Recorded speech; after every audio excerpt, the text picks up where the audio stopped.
Welcome back to the deep dive.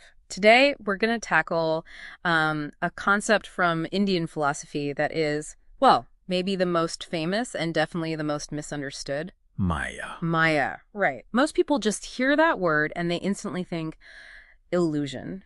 And, that's kind of the end of the line for them. And that single word illusion is exactly where the whole thing gets tripped up. Yeah. Our goal today, really, for you listening, is to get a quick, solid handle on this. Yeah. Because great teachers like Swami Vivekananda, they insisted Maya isn't some theory.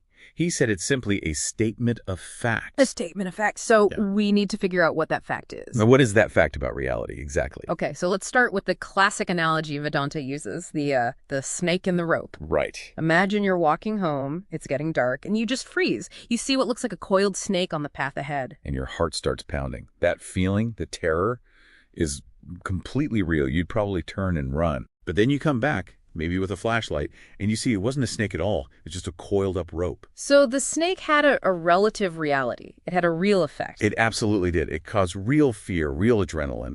But it had zero absolute reality. Once the light of knowledge shines, poof, the snake is gone. So, okay, if our world, our jobs, our relationships, everything we chase, if that's the snake, what's the rope? What are we misinterpreting? The rope is Brahman. It's that one single, unchanging reality underneath it all. Existence, consciousness, bliss. We mistake that one thing for this whole universe of separate things. But then why is it so persistent? It doesn't just vanish like the snake. And that's the critical question, right? This is where Vivekananda's insight is so helpful. He said Maya isn't just the error, it's the constant contradiction of life itself. What do you mean by contradiction? The simple fact that you can't have happiness without sorrow walking right beside it. Yeah. That life always implies death. That inescapable duality, that is the statement of Maya. So it's less of a mistake and more like a built-in rule of the system, like a magician's trick being played on us. It's described exactly like that. A trick with two distinct powers. First, there has to be a covering power. A veiling. A fog. A fog is a great way to put it. It's what covers the rope. It makes the infinite spirit, which is what you are, believe, no, I am this limited person in this limited body. And once that truth is covered up. Then the second power kicks in. Projection. Vikshipa Shakti. This is what projects the snake onto the now hidden rope. It creates the whole detailed universe of things to want and things to fear. Okay, but this leads to the big skeptical question, doesn't it? If the world is just a projection, why bother? Why work? Why help anyone if it's all just a hologram? And that's the danger of half knowledge. Yeah. It's a great question. The answer is the dream analogy. If a tiger is chasing you in a dream, you run. You don't stand there and say, you're not real. No. The solution isn't to kill the dream tiger. The solution is to wake up. And while you're in the dream, you have to respect its laws. So how do you respect the dream's laws while, still trying to wake up? Vedanta's answer is very practical. Service, discipline, compassion.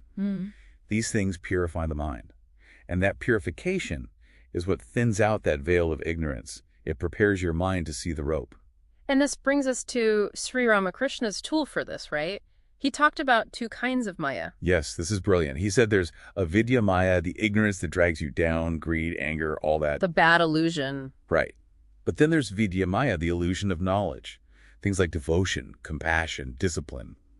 The good illusion. And the strategy. Use one thorn to remove the other. Use vidya Maya, the good thorn, to carefully dig out the bad one. Then once the job is done, you throw both thorns away. So the takeaway for you listening isn't to look at the world and say, it's all fake. No, none at all. It's to look at the world and say, it's a mask. Exactly. The goal isn't to hate the mask. It's to see through it by living well. The final realization is that you're not the character in the movie playing on the screen. You're the screen itself, untouched, pure, and free.